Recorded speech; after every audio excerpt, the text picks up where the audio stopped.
Character చాలా బాగా చేశారు ఆయన క్యారెక్టర్ ని. ఓ సంభోజిని హింసించినప్పుడు చాలా కొందరు ఏడుస్తున్నారు, చాలా మంది ఎమోషనల్ అవుతున్నారు, చాలా మంది ఏడుస్తారన్న. అంతే ఎవరైతే హిందూ భక్తులు మెయిన్ గా ఉంటారో వాళ్ళు హిందూ కోసం ఇంత చెయ్యాలా అనేటట్టు అంత సినిమాలో చూపించారన్న.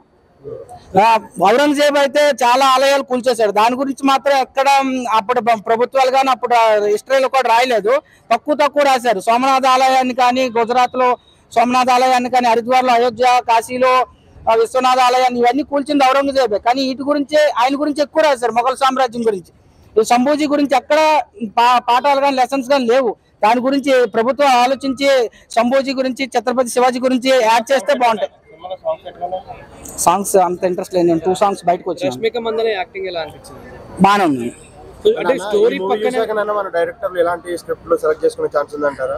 ఇట్లాంటి స్క్రిప్ట్లు సెలెక్ట్ చేసుకోవచ్చు. నాకు సినిమాలు ఆడవన్న, ఎందుకంటే సబ్జెక్ట్ మూవీలు సొసైటీకి అవసరం లేదన్న. ఉల్లు యాప్ని డెవలప్ చేయమంటే ఓల్డ్ మంది డెవలప్ చేస్తారు, అదే మంచి గురించి చేయమంటే చేయరు కదన్న.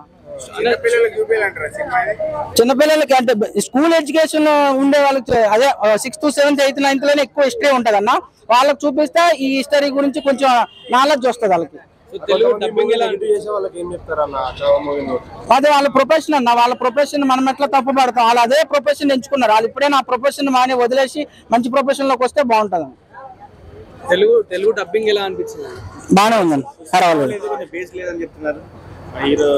అది వాళ్ళు సరిగా చూడకపోతే ఏమన్నా, ఆల్రెడీ తొందరగా తెలుగు వాళ్ళు అడుగుతున్నారని చెప్పి డబ్బింగ్ చేశారన్న.